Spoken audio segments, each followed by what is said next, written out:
Now, why didn't you give Emily shoes? You had her running around barefoot Listen, the whole movie. You cracked the code. The whole purpose of these two movies was to terrorize my wife because I can't do it at home, so I'll do it on camera. Did you at least massage her feet, get her a pedicure, something?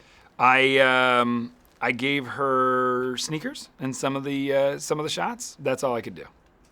You're a tough actor. Yeah, thank you. And she delivered for you. I still did. She still did. Yeah. So was this one harder to write than the first one? Did you?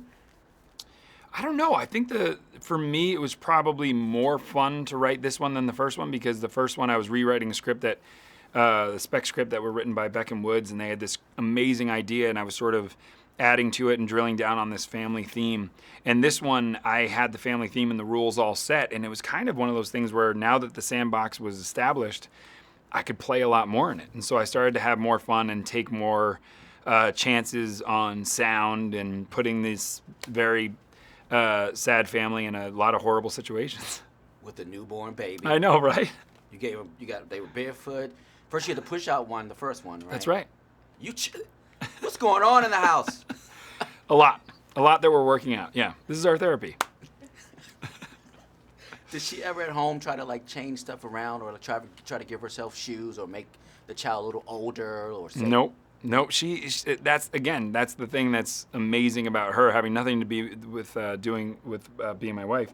She's so amazing at what she does. She's so talented that she embraces the role, has so many great ideas, is the best collaborator ever, but always is true to the vision or the story that I was trying to write. And I feel like you stretch the actors too, because nonverbal. I know, right? It's the hardest thing to do. You'd think it's easier, but it's not. Why'd you write this film? Did you just want peace and quiet at home?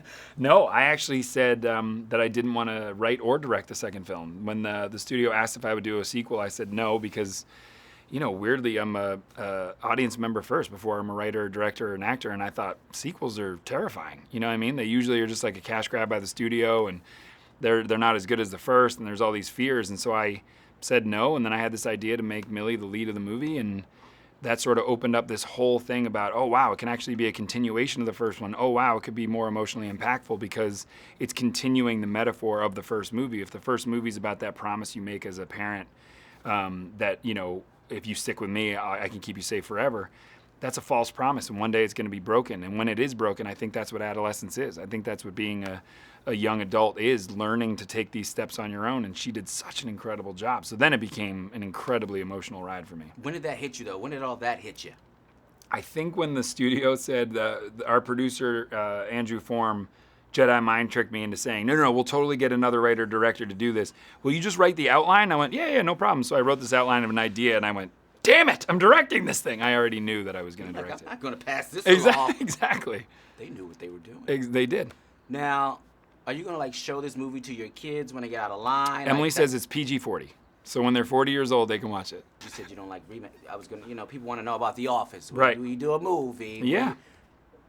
I'd do anything. I mean, I've been saying it for a while. I want to be a part of something if they would do some reunion because I selfishly just want to be around those people again. I was a waiter when I got that job. So that job is everything to me. All of my opportunities begin and end with that show, and I wouldn't be in this chair. I wouldn't be in any chair without that show. So not only are they a really fun group of people, they're a family unlike any type of family I could have. And so getting any time to spend with them would be great.